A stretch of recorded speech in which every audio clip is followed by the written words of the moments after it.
Imagine the world of the future. A network designed to make your home and office smarter. Actually, scratch that. You don't need to imagine anything anymore because we're already living in that world. Smart cars, smart homes, and smart cities are changing the world as we speak, and they're all speaking to one another. Just as anyone can be connected to anyone else on Facebook, lots of little things are connected to other things through the internet. And that's essentially the Internet of Things. Today's internet is made up of people.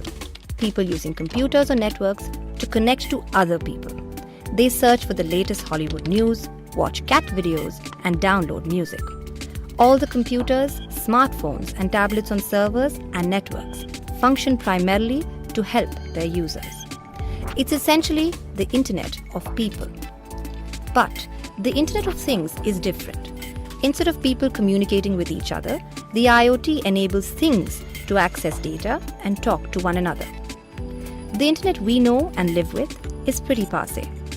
Today it's all about non-human conversations, or M2M, or machine-to-machine communication. Automatic, smart, intelligent, and interconnected devices making our lives easier by rendering services even before we know we want them. The one thing we can really be sure of, though, is that the Internet of Things is not on the way. It's already here. We're already using it, but not everyone's on the same page as yet, which is why learning how the Internet of Things works and how you can make it work for you are the best skills to learn today.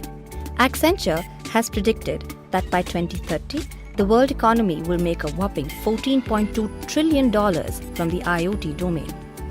Estimates put the global demand for IoT developers at 4.5 million by the year 2020. Clearly, there's money to be made here and the potential for big change. So get smart and get set to be IoT ready.